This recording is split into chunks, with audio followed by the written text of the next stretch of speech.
After Bini, ang SB19 naman ang susunod na Pinoy global artist na inaabangang mag-perform sa Grammy Museum sa Los Angeles, California. Ang nakakaloka, sold out agad ang Grammys Global Spin Live event ng P-Pop Kings na gaganapin sa July 28. At due to insistent public demand, nadagdag agad ng extra tickets, pero ang nakakabilib, na sold out din agad ang Mayon.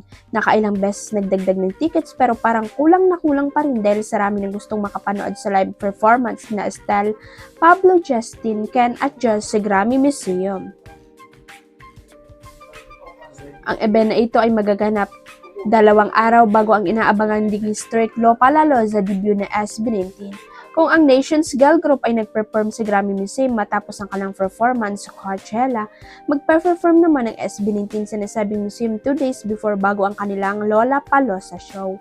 Gagawin rin ng SB19 ng history sa Lollapalooza 2026 sa Chicago bilang first Filipino act na mag-perform sa Legendary Music Festival.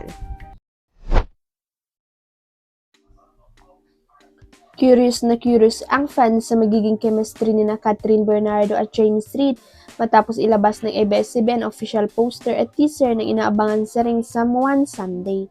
Lalong na-excite ang supporters ng dalawang bida dahil unang beses silang magsasama sa isang proyekto, kaya marami ang gustong makita kung paano aangat ang kanilang tambal.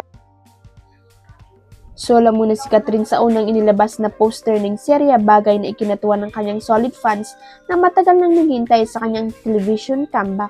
Matagal ding naging usap-usapan kung matutuloy pa ba ang proyekto, pero sa paglabas ng teaser at poster ay malinaw ng tuloy na ang pagpapalabas nito ngayong July.